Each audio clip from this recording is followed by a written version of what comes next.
Hey folks, it's Rob Flux here with another Sunday session, and today we're talking all about the construction health with an industry update, because there's a whole bunch of questions and concerns happening with regards to what's going to happen with the cost of construction over the next 12 months or so, with things like petrol prices going up and a whole bunch more. And so in order to have that conversation, I've got a very special guest, Robert Suric from Idea Constructions, based in Melbourne. So whilst this is an Australia-wide conversation, mate, firstly, welcome aboard. Mate, tell us a little bit about yourself and Idea Constructions. Thanks, Rob, and glad to be with you all. As Rob said, my name is Robert Suric. I'm from Idea Constructions. I've been a registered builder for over 20 years, building in Melbourne eastern suburbs predominantly. We specialize in medium density developments and also light commercial building. So very much in the niche, I guess the medium density stuff, very much in the niche of our audience, mate, which is why we've got you on today. And everybody's talking about, I guess, their concerns about, I guess, price rises and what's going to happen with the cost of materials and that sort of thing with fuel. You know, they can't even afford to go to the shops, let alone anything else. And there's always a knock-on effect with these things. So we're going to dive into that, and we're going to dive into a whole bunch more.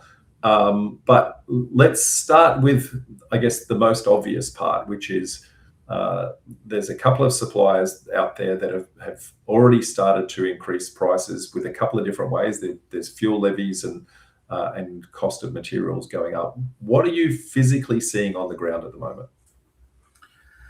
That's a really good question, Rob. Basically, this time around, it is very different. What I'm experiencing is very, very different to the COVID situation. In Melbourne, we had a nightmare during COVID, and it was every man for himself. This time around, I'm noticing that people are collaborating a lot more. The trades, suppliers, builders, people are not just jumping into putting the increases up. People are a lot more conservative. They want to make sure that, you know, the deals are still going to stack up for the clients. In saying that, we did have price rises from the concrete companies, and all the plumbing PVC materials have gone up quite substantially. But the other companies have put in fuel levies, which they're telling us it's temporarily, something that as the prices come down, they will be removed. But overall, we have not seen a massive increase in construction costs like what we've seen during COVID. At the moment, like I said, we are all working very, very hard to minimize the impact to the end client. And it's actually great and refreshing to see that everyone is willing to, you know, to contribute to and sort of keep the situation as normal as possible.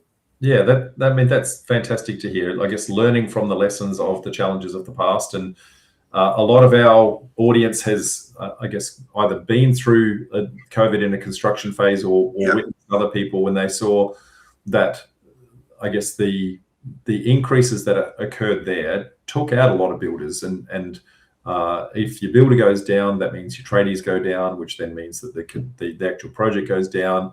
And it has a knock-on effect to everyone. In the end, the suppliers go down. So this time round, working together is the right answer. Now, there's a couple of things that you said there that I'll kind of dive into a little bit deeper. So there's individual elements that are going up, and those individual elements I'm seeing actually have an element of petroleum as part of the process. So for example, plumbing, PVC, there's petroleum actually built into that by its very, very nature. So that sort of stuff, I'm seeing actual hard cost increases at this moment in time, okay? The other things that don't necessarily require petroleum for the construction, but only for the transport to getting it, I guess, to and from factories and warehouses and the like, that's where we're seeing those fuel levies being applied. And as you said, relatively temporary in nature at the moment while everybody monitors the situation, okay? So I guess given that, it's very hard to predict where it's going. It's the old alert but not alarmed kind of outcome. And I think it's very important to be working with your builders to actually understand what's coming, what your timeline is, and depending upon where you are on the journey, jump in early, lock it in, and where appropriate, order the materials early. You can lock in those price points, or I guess if you're not yet ready for construct, it's keeping a very, very close eye on what's happening before you actually lock in your construction phase. So if you're 6 months away waiting for development approval, for example, it might be a very different situation at that point. So we need to keep a very close eye on what's happening.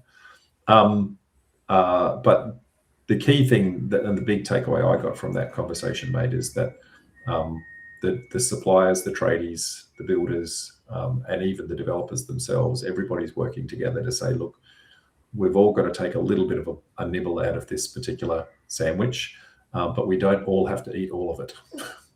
That's right. And I guess another point that should be made is I don't think all the builders are in the same position. I'm predominantly talking about builders who are, a decent size, and builders that have got agreements with the suppliers in place, people who are dealing with large Australian suppliers who can afford to sort of hold the costs a little bit longer. So I guess in that we are in a little bit different situation to some maybe smaller builders who don't have that flexibility. And also with the trades, if you're giving them a lot of work throughout the year, they will look after you, and try to absorb costs. So if you have a good quality builder that is structured properly, you should be relatively fine, I would say. Yeah, and look, there's a lot of things that I guess the cash flow of the builder, everyone's going to do due diligence on their builder at the point of starting the project, right? But once you're in the project, if their other projects go a little bit south, it can have a knock-on effect from time to time. So it's about trying to make sure that you've got the right structure in place to make sure that security of payment systems actually flow from your project to your suppliers, to your tradies and those sorts of things. So it's working with your builder to make sure those mechanisms are in place that protects and isolates your project from the others. And equally, if everyone is doing that, then everyone's project is protected. That's very well put, Rob. Yeah. So because otherwise it's and this is no fault of any one person or thing, but when one delay happens in one project, it can have a cash flow impact on a project. If a payment is delayed for whatever reason, the QS doesn't sign off on it, or the certification doesn't come through, the builder's wearing the holding cost on that because they've forward paid their trades and they've forward paid their suppliers and they're waiting on that payment. That can have a knock-on effect. And so it's really really important to some of the other points we're going to talk about today is how do we get more efficient in our building process? Something that I know that you're very passionate about in your business, and we can talk about some of the efficiencies of good design and good project management in a sec, but not just necessarily taking on any project anyhow, but more giving it little tweaks at the edges to squeeze the lemon a little harder. That's right, yeah. Now, before we get into those elements, mate, other than cost of construction, which we've kind of covered, what are some of the other challenges that you're seeing from an industry perspective that are purely impacting the builder themselves? Yeah, from the builder's point of view, one of the biggest challenges that we're currently facing is the legislation that is constantly changing, the regulations that are constantly changing, the local governments changing their processes all the time. So it just doesn't give us time to actually settle into a particular process. It is changing so rapidly and continuously. So we pretty much got to adapt as we find out about things. And move along with it and put different processes in place. That slows things down.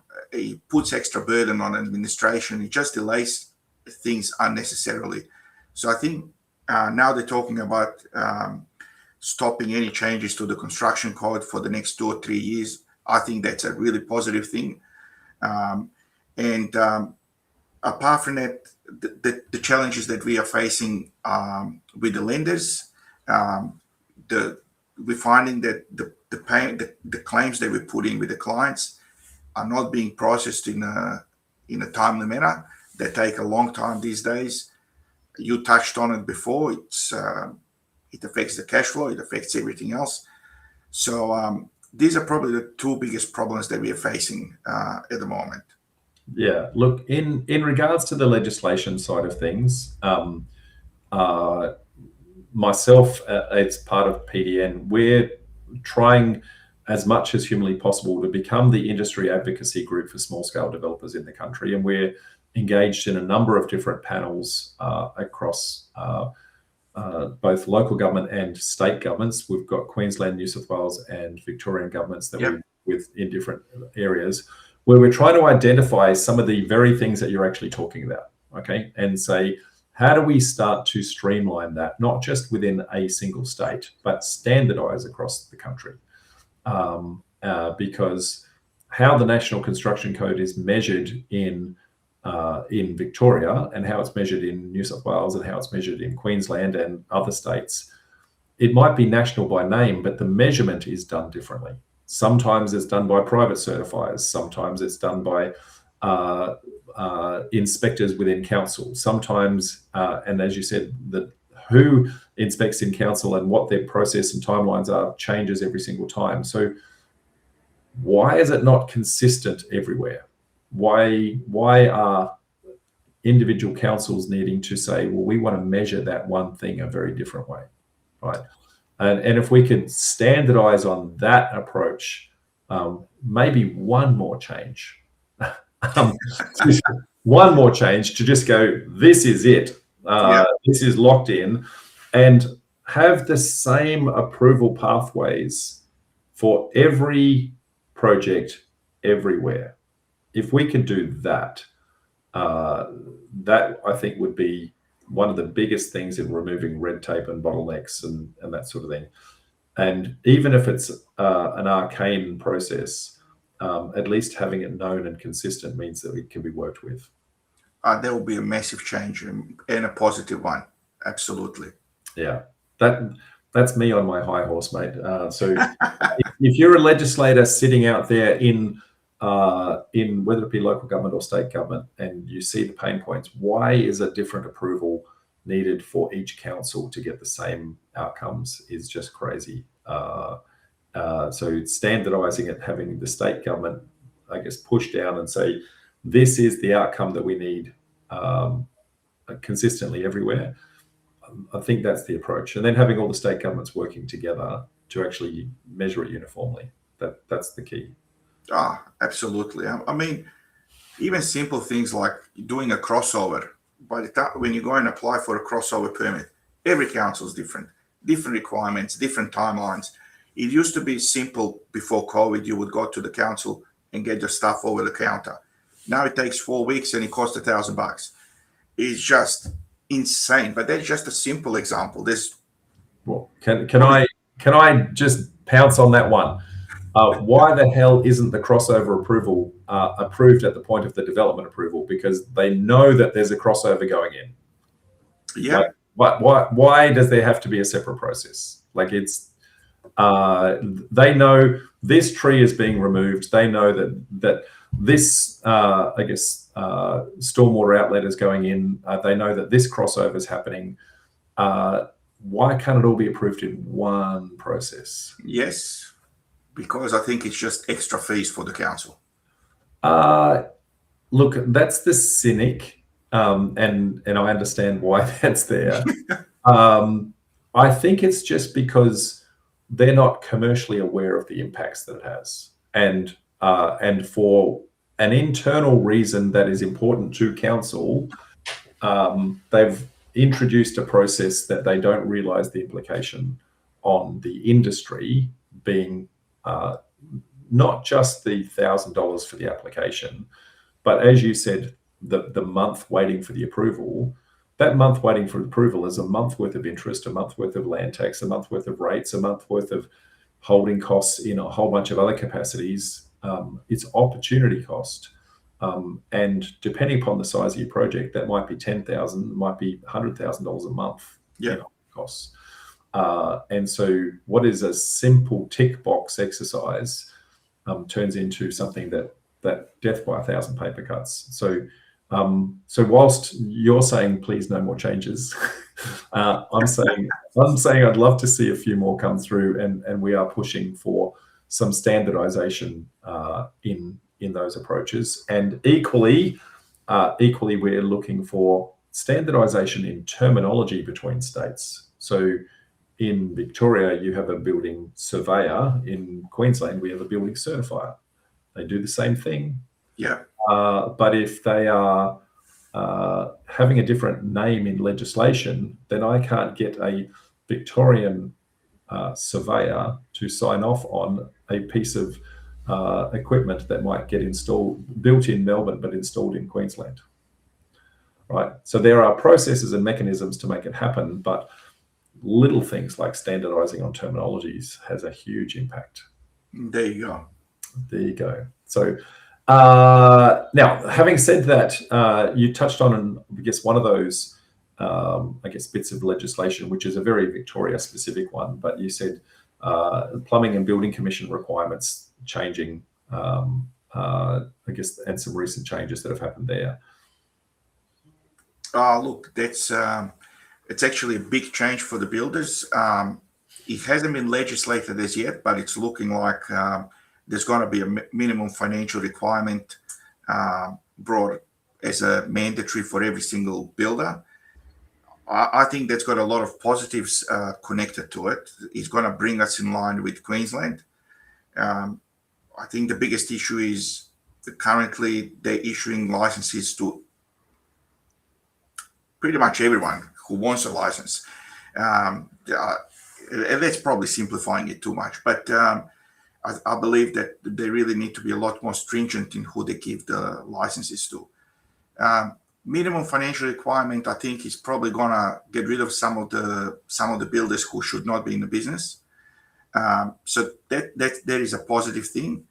But they're constantly changing things with the plumbing in particular, whether it's roof plumbing or underground plumbing. They're constantly being changes made to those. The way we run wires next to the pipes inside the house, all these little things that just constantly just come up every couple of months. There's something new. So you try to implement the system, how you're going to build a house, and then they go, oh, no, you can't do that anymore. So you got to go and restructure your system. So once they simplify these things a bit or stop mucking around with all that stuff, it will be a lot better.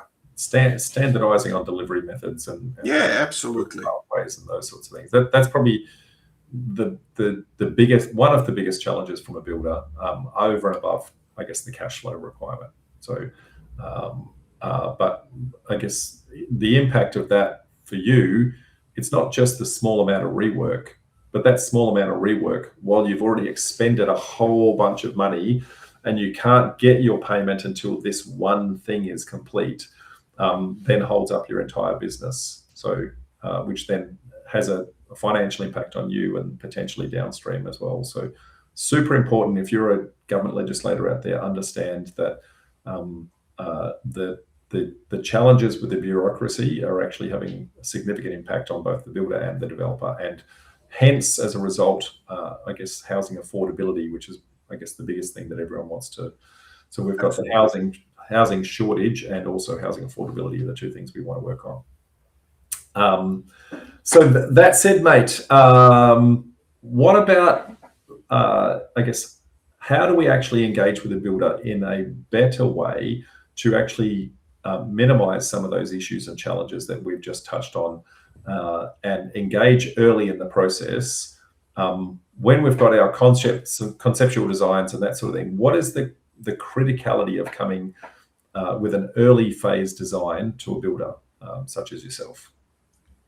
Actually, that's a really valid point. I think that is the most important point in the whole town planning stage and development stage or planning stage. Having a builder engaged from the very beginning will actually ensure that you're going to design something that is going to fit your budget. And I also feel that you got to find someone you're comfortable with, someone you can discuss your budgets with from the beginning. So you're not designing things that are going to be very expensive to build and not necessarily suitable for the area that you're in. So have a builder who can actually look at the design that you're coming up with, assess it, provide you with some feedback to minimize the cost of construction later on. Because architects are great in designing stuff, but builders are the only ones who actually know how much things are going to cost and how much a little window or a big window is going to have an effect on your price of construction. Also, engage a builder to look at your engineering design. This is structural engineering, civil engineering, energy rating, because those are the things that are going to be majority of your cost. Whether you have a golden tap or a silver tap, yes, the price difference is going to be, $50 a tap, but really your majority of your cost is in the structural works. So if you can get a builder to actually guide you through that process and design something that is cost effective to build, someone who's going to engage with your engineers and work with them together, that's where your biggest savings will come from. Yeah, and it's called value engineering. It's really making sure that the look and feel of what you're actually trying to achieve can be built in a cost-effective manner, because you can have a very similar look and feel that might cost tens of thousands or $50,000+ more, and for a minor tweak, have a major cost difference. Absolutely. Yeah. And sometimes it's the tiny little detail. So I'll give I guess a conceptual design. So a conceptual challenge. If you're building a room that's say 4 meters long, the structural beam that needs to support the roof above is very different to if it's 3.9 meters long. Right. So that difference in 10 centimeters might mean that the engineering difference. Now, can anyone materially see the difference in the size of the room? No. But engineering wise, we now need to have a much thicker beam to actually hold up the floor up above. Right. So there's little things like that. You go, how do I but we're fixated sometimes on perfect size dimensions, and 4 is an exact number, right? But there are trigger points where certain things are I guess elevated from a construction perspective because the engineering requirements that sit underneath it. So 100%. And like I said, even the windows, the orientation of the windows, how they're going to have an impact on a 7-star energy rating requirements. All those things need to be taken in account from the very beginning, rather than designing something and then redesigning it again to make it fit within your budget. Yeah. So are there common opportunities that you see when you're assessing somebody's plans? What are the most common things where you see a cost saving come through? Because we specialize in working in the eastern suburbs, a lot of our blocks that we work on are sloping blocks. And one of the biggest opportunities that we see is actually working out with an engineer from the very, very beginning what are going to be the optimal cut levels and finish floor levels, and then giving that to your architect. It is something that people never do, or hardly ever. But this is, on the sloping block sites, that is a massive, massive thing. But also, to do that correctly, you need to know the soil that you're working with as well. So you got to have the soil test, and you got to speak to your engineer about the footings design at this very point. And from there, you decide, okay, this is what we're going to do with the retaining walls. This is where we're going to cut. These are the optimal finish levels based on the conditions that we've got on that block. feed that to the architect, and then design around that. That is probably the biggest one that we see. The other one that we see a lot is people engage engineers, and the engineers just over design everything because they know when they do the computations, it is going to stack up. So for them, it's a lot quicker, but for the client, it's more expensive. So actually spending time analyzing the beams, the design, it is absolutely crucial, and making sure that the engineering is not over designed. And I would say out of all the plans that I get, over 70% are over designed. And on the average development, it might cost you anywhere between $30,000, $40,000, $50,000 extra in over designed engineering. Yeah. So which is a lot of money. That adds up. If you're doing one, that's one cost. If you're doing 10, that's 10 costs of the same thing. Yeah. And it's the death by 1,000 paper cuts. There's also little aesthetic things that you can do to make something look expensive without necessarily being expensive as well. So you can have the luxury feel, but not necessarily have luxury cost. Luxury cost. So yeah, there's, without going into all of that, because there's 1,000 different things here, but tiny little things, by putting a nice light fitting in, it has a wow factor in the room that then distracts your looking at other things that may not necessarily have the same level of polish, right? Yes. So little elements like that, and you go, okay, well, what can I do? The old magicians hide elephants on stage, mate, just by going, look at this over here, and you kind of don't see the thing over here. We're talking about the exact same concept. Is what can we do to give the wow look? And if you dive deep, you're going to see, okay, there's a little bit of a cheaper build in other areas, but you still get that wow factor when you walk in the room. Yeah, that's another good point, Rob. I think we are in a market now where we don't really, I don't know how it is in other states, but in Victoria, we really not building with investors in mind. These days, we're finding that the best return is if we're building for people who are going to live in the property. And having those little wow factors, it's crucial. So I think number one thing is the floor plan. The floor plan has to be livable, needs to be good. Second things, light fitting is great. But, just upgrading a few bits and pieces, like stone bench tops, even appliances, you don't need to go for the top of the range, but have something which has got the name recognition, and something that people can actually, that has got a perceived value in it. It is very, very important. And the return on investment is usually about 300%. That's what we find. Yeah. So the thousands of different ways of doing it, folks, from the size of the tile that you use. If you use lots of very small tiles, it doesn't look anywhere near as expensive as you use one giant tile. Okay. Yes. Little things like that. Do you do floor to ceiling tiles in your bathrooms, or do you only go 2/3 of the way? For that much more tiling, it has a bigger wow. So there's just little elements like that where sometimes stone splashbacks in the kitchen rather than tiles, so you have a seamless look. Just those type of things. Yeah, that's all great. Yeah. Okay.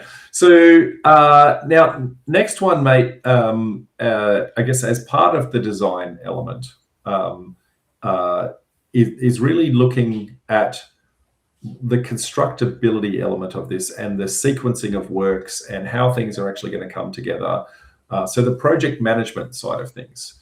What are some of the things from a design perspective that actually makes the scheduling of works much easier to do? The more standardized designs you have, the easier it will be to deliver the project. But overall, planning of the delivery, it's an art form in itself. We use scheduling software, and our construction manager spends a week planning a job. It's not something we just put in a template and say, okay, we're going to run with this job. It is actually it's actually almost like a live organism. You work on it every day, and you want to make sure that that you're delivering and overlapping trades wherever possible to reduce the construction timeframes. I think in the future also, as we move on, I think modular homes will also be brought in to streamline the process, and also to speed up the whole process of construction. Yeah, so interesting segue there, mate, because I was going to raise it. So rather than modular, because that's got a preconceived idea in people's heads, it's modern methods of construction, of which there are 4 different kinds of technologies, okay, at a very, very high level. So one is volumetric, and that is what we would deem to be modular, and that's where it comes in a pre-built in a box, and we pretty much turn up and that's a room. It's already built, right? And we can bolt a whole bunch of rooms together. That doesn't tend to work for our smaller scale projects, because it's very cost prohibitive for one-offs. But if I'm building an apartment tower or a hotel or something like that, and I'm doing the same box again and again and again, that works really well, right? Yeah. Then there's panelized construction. Now, we already use panelized construction in lots of different ways, and people don't really realize it.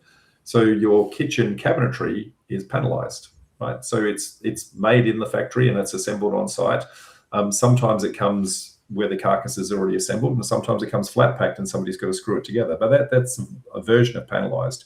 But we can take that to the frame, okay? And we see lots of that happening. Timber frames, steel frames already happening. Then you can take that, I guess, the next step and say, well, if we build that frame to say the external's actually got the cladding, it's also got the glazing, it's also got a whole bunch of other things that are actually built in a factory. When we turn it up, we can actually get a house to lock up in literally days. And so it's thinking about those elements of that to say, well, at that point, if I'm doing a 6-pack of townhouses, we might have the whole 6-pack stood up in a fortnight, which now means the sequencing of trades that you were talking about before, you can have one trade start at one end doing the rough in, while the other trade starting at the other end doing the rough in. So your sparkies and your plumbers working on site at the same time and not needing to leave site, kind of turn up in the morning and go, okay, well, I've got to go get some nails from Bunnings. And in the pre-chat, you said, and a sausage, right? But for them to be able to start and finish a project in one seamless transition means that they're spending less time on the road, going in between jobs, means that they're being more efficient on site and being able to finish tighter. So the timeline's starting to compress. And I think bringing in modern methods of construction like that is kind of an inevitable part. The other 2 technologies are what they call a kit of parts. So a kit of parts is where we have elements of the home that kind of plug together, but you can pretty much get it off a catalog. And as you start to do that, the same components can plug together in different ways. So the same catalog item, you can apply many, many, many ways. You can get all our custom bespoke look and feel, but buying it off the shelf. And because we're buying it off the shelf, off a catalog, means that the manufacturer isn't custom building it every time. So we don't have to, I guess, build the frame, measure it, place the order, wait in the queue, wait for that to be constructed, send that to site. Does it fit? Yes or no? That adds a whole bunch of weight. Whereas if we know, okay, standard window sizes, let's go. We can buy them off the shelf and install those today, right? So when we start to standardize on our things, I think we're going to be able to build like Lego, get lots of custom designs and feel, but using standard componentry. And we're starting to do that, but at the moment, the challenge, I think, is that as developers, we're not asking our architects to design for modular in the first place. So they're not really thinking about that in their design concepts, which then means that when it gets to someone like you have to value engineer to say, what can we do to standardize? But I think we need to, at the architect's level, to start with and have them thinking about that. So DFMA, design for modular assembly, is the key. And the fourth technology, mate, is what they call an additive technology, and that's 3D printing of houses. And I've been into, I guess, one factory with regards to them actually making the machinery, and I'm scheduled to go into another one in coming weeks as well. That's going to change things massively as well. So we're, again, standing up that shell of the house. We still need finishing trades to come in and do their bit, but how do we get them to come in efficiently, effectively? So I think we've got a few different technologies that are going to change the game in the next 3 to 5 years, and we need to embrace them, because if we do it right, you get to schedule your trades better. So then your trades are being more efficient, more effective. They can do more jobs. You can do more jobs. My projects finish faster. So it's not the cost of construction that changes, and that's a big misnomer, because it's the same trades doing the same amount of work, but they're just doing it all in a very compressed timeline. But it's the timeline that changes. So our holding costs change, our risk exposure changes. We don't get caught in the trap of I'm doing a fixed price contract today and I'm ordering the materials in 6 months' time. But rather, I'm in a fixed contract today and I'm ordering the parts today. Yeah, you're moving in 6 months. Right? And the project's over and we've moved on to another project in 6 months. If we can get to that, right, then I think the builder gets to build more projects. The tradies get to be more efficient, more effective, and they get more money. The developers are not exposed to the market for anywhere near as long, and our holding costs reduce dramatically. And that improves our profitability as well. But the misnomer in the industry is it's going to make it cheaper, right? And at this point in time, it won't. Long run, once we start to standardize on kit parts and we start to get some mass momentum with that, I think in the long run, the cost of construction will come down. But we've got the short-term horizon and the long-term horizon. Yeah. So we're in the education stage at the moment. Yeah, and the biggest challenge that I see, mate, is nobody's asking for a DFMA design from our architect. So when it comes to you, you have no choice but a stick build. Yeah. Right. So which then means that you don't have exposure to how do you build that design and speed up the system. So I need to give you a design that's capable of it. And then you then need to be willing to go on that journey. And then I, as a client, need to be willing to let you go on that journey, because everyone has to do deal number one on that new approach. That's exactly right. And I think we've got a transition phase in the next 2 to 3 years where I think the whole industry is going to pivot. Because it has no choice. The housing shortage that we've got and the number of builders that we have left, because you guys are a dying breed. We need to pivot the industry so the builders are more, I guess, financially secure in how they actually run their business and more efficient and more effective in how they do it. And then you guys won't be falling over. Last year, 2,500 builders fell over. We need to change that because that creates risk for everyone. Absolutely, yeah. So standardizing on our build methodologies and our approaches and our approval pathways and all of those sorts of things. I'm seeing huge movement in that area, but lots of people feeling their way and going, right, I know I've got to come on board. Fear of the unknown, what's on the other side. But slowly, we're going to be all stepping over the line. And I think me as a developer, you as a builder, and the industry as a whole needs to all understand that we're going on that journey together. And there'll be a couple of tiny little teething challenges, but I think the other side's the better place to be. Well, it is like I said, it's a paradigm shift. We all need to change towards it, I guess. So assuming, and so I'm on a mission in that regard to educate everyone on how do we actually start this journey, and the starting point is designing for modular assembly in the first place. Yeah. The second part is allowing the builder the opportunity to still do it the old way, because you can, or at least explore the new way. Give them the opportunity to say, hey, I'm going to help you on project number one. I'm going to understand that there's going to be some teething challenges. And the same way you said before, we want to come to you as a builder and you're going to help us value engineer.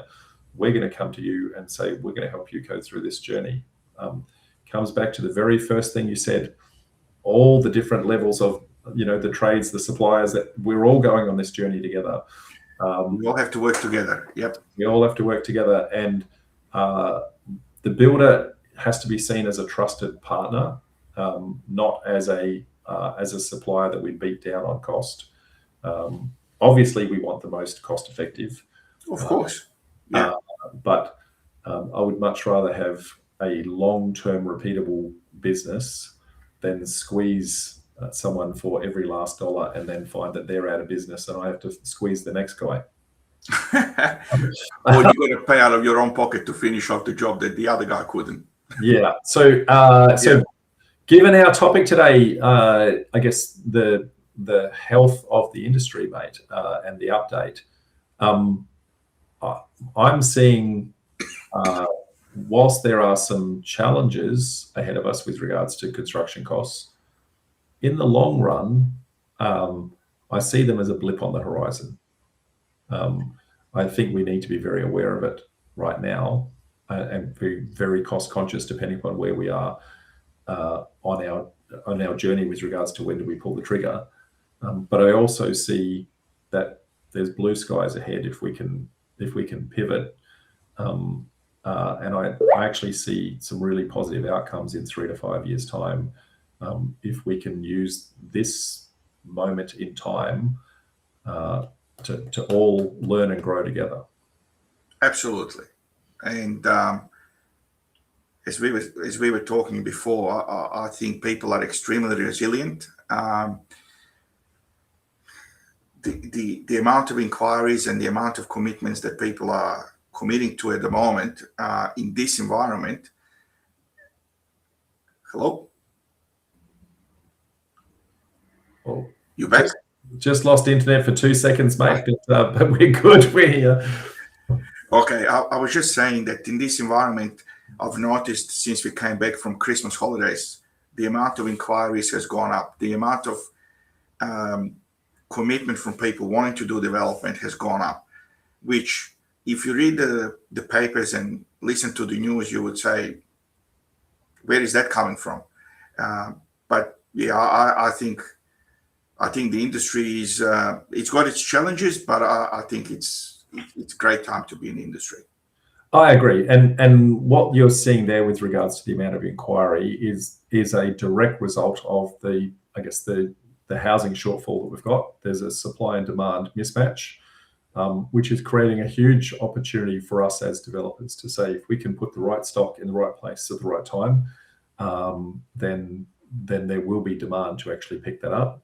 We've got some short-term blips with regards to inflation and interest rates, but I think our underlying fundamentals are still driving strong to say very strong. People still need somewhere to live, and once we get out of this little conflict that's stopping petrol getting across to us, I think we'll, and also the inflation side of things, once we get through that, I think we're back to a rising tide again, and it's really managing ourselves through that process. Couldn't agree with you more. Yeah. That said, mate, been a very good chat. Thank you very much, Rob. Alert but not alarmed is really the answer, folks. And work with your builders, work with your suppliers. Everyone's going to, I guess, try and get through this outcome together. That said, mate, just giving everyone a heads up that we run, not only do we run these YouTube channels, but we also run physical events all the way around the country. We run them Brisbane, Sydney, Melbourne, Adelaide, and Perth starting next month in May for our very first event in Perth. So that's 55 events per year. You can turn up physically if you're in town, or you can dial into that virtually from anywhere in the country, folks. So hope to see you guys at one of those. Rob's been at a couple of hours and been on an industry panel there, and no doubt we'll have him again at some point in the future. So thank you very much for your time today, mate. No problems, Rob. Thank you very much, and thanks to all the viewers. Okay, thanks, Bubs. See ya. Bye.